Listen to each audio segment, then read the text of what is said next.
welcome back to Sunny Live Chain. Thank you so much guys for tuning in. Well guys, I'm back again with the Mzansi Riti TV show, and guys, we are welcoming the new season Married at First Sight, and sihlangane nama couple awu-2 okunguMatshidiso noLisiba kanye noHlulani noMpumelelo.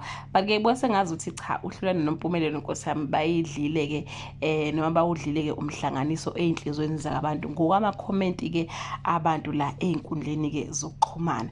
But ke omunye ke mention something wathi nangendlela ke esasikade sesithanda ngayo ke uPalisa kanye ke noThepho singaphoxeki. And guys, ngampela I remember masibuka leya episode ukuthi hey sasijabule sibona ke uThepho kanye ke noPalisa sithi wow, what a couple, they are so beautiful together. Hey into esayiphoxa ke emva kalokho bona idrama yaba lapha yana, it was too much. So we're just praying ukuthi singabone sakubona ku last season kwakukuningi guys, kwakukuningi and i-couple yagcina ke ngathi yaphumelela ke noma i-couple esayibona namanje ukuthi isa together kwakuyi-couple kaNelisa ke no Mr.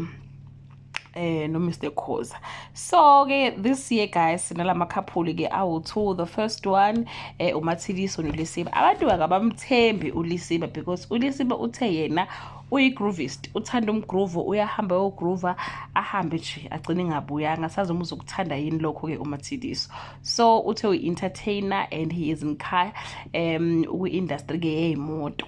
But nje abantu abamthembanga ke abanye bazimention ukuthi nalapha kade ufike ke ehamba izingane ezishile as if ingane aziyona iphathi yalo leya hambo lakhe yabo. So nje abamthembanga nje from eqaleni ke uMr ke Lisiba.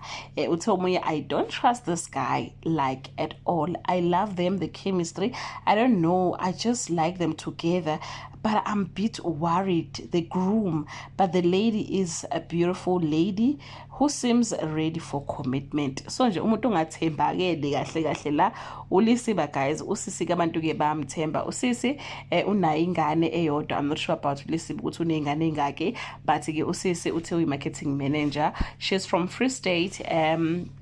Unengane ke eyodwa ekhulile futhi wathola ingane uthi ke wese university. And ke guys into ayimentionile ke ukuthi she's coming from a divorced family. Uma wakhe nobaba wakhe ba divorce, so that one thing imenzeke waba emotional ileyo nto leyo. But ke guys lapha ezandleni zikaLisiba asazi noma ke uzoyithola yini imfudumalo ke ayifisayo. So couple number 2 uHlulani Ngubeni kanye ke noNompumelelo Sibopha. Well guys, uHlulani uthe uqhamuka ke eTzaneen eLimpopo, uwenza ke i-degree noma i-BCom ye-finance and he uyi-retail manager. Bese kuthi uNompumelelo Sibopha ula ko 24 uthola 25 years usaqhamuka eSoweto. And guys ke ushare ke istory ke besingekho mnandi yabo. Wathi ke she don't have both parents, walahlekelwa abazali bakhe when she was 3 years kwi-car accident la kwashona khona abantu basekhaya kubo abawu-5 kubala ke nama cousins efamily ke. And ke guys into eningi ethinta abantu abaningi ke inhlizweni ukuthi Nkosi yami engazi ukuthi angangathola ke umuntu ke ozomphula ke inhliziyo. So guys, we are looking forward to next week sihlangane ke namanye ama couple. But abantu abaningi ke shame bayithandile le couple, bathi ke babuke abantu engathi bahambule yabo. And ke guys bona bawu-2, they don't have kids yabo, akekho kufika ningane. So yabo ibona nje bawu-2. Let me just check ama comment ke abantu ukuthi ke bathini ke ngendaba ke yalama couple ke esithi ke siyawathanda. Uthe ke omunye yena ke uyamthanda ke uNompumelelo and ubafisela ukuthi ke izinto zabo ke zingahamba kahle.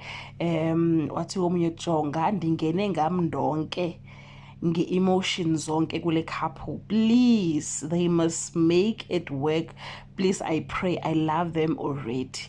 So abantu guys seqalile ke bakithi ke bayakhetha ke yabo ama feelings abantu aseqale ayakhetha ke sibefise ngazuthi yazini izinto zabantu zingahamba kahle. Uthe ke omunye wathi ke the expert really did their thing. Wathi omunye lol, I hope uHlulani won't do what uThemba did to uNelisa. We don't want a season 2 as we are vouching for them.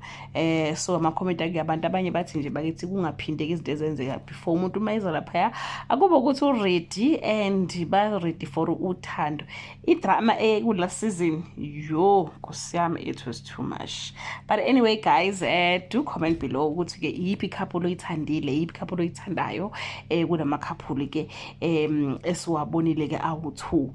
Enye into guys ke bemnandi bakithi ukuthi ke balethe isithombe sabazali baka Nompumelelo ke lapha na ke emshadweni ke as much as bengekho bashona but bayenze nje just a beautiful picture bayifaka lapha. So yeah guys, do comment below. Bye.